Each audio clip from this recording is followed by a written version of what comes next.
नमस्कार. जय महाराष्ट्र. मी आरोग्य फाउंडेशन संस्थापक अध्यक्ष आर पाटोळे. माझा विषय असा आहे की जालना तालुका पोलीस स्टेशन हद्दीमधील जेवढी बी बेकायदेशीर दारूची दुकाने, मटणाची दुकाने, हॉटेली तसेच रेती माफियाचे जेवढे चालू आहे ते तत्काळ बंद झाले पाहिजे. कारण की तालुका पोलीस स्टेशनच्या हद्दीमध्ये भरपूर 2 नंबरचे धंदे होत आहे. त्याच्याकडे स्थानिक जे काही बीट बीट पोलीसवाले आहेत त्यांचं व पी-आय साहेबाचं काही साटलोटा आहे.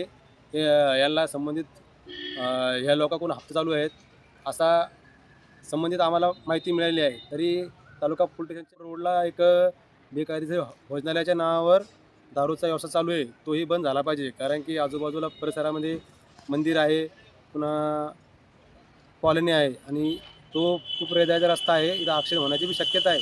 तरी लवकरात लवकर हे 2 नंबरचे आणि बेकायदेशीर धंदे बंद झाले पाहिजे, एवढी आमची स्थानिक प्रशासनाला विनंती आहे.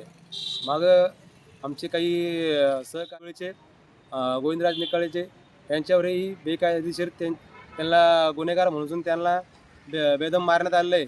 त्याचाही आम्ही निषेध केलेला आहे आणि आय-जी पुन्हा स्थानिक SP यांना जे संबंधित गाडेकर आणि पी-आय यांच्यावर तत्काळ ॲक्शन घेण्यात यावं म्हणून आम्ही लेखी स्वरूपात निवेदन दिलं आहे.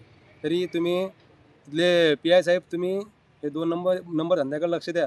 जे चळवळीत काम करतात ग्राउंड लेवलवर यांना बेवजह मारू नका, याचं आमचे स्थानिक प्रशासन आणि स्थानिक जे कलेक्टर साहेब यांनाही निवेदन आहे. आम्ही आता मानव अधिकाऱ्यालाही पत्र देणार आहे आणि प्रतिबंधक विभागालाही पत्र देणार आहे. तरी लवकरात लवकर हे बेकायदेशीर धंदे बंद झाले पाहिजे.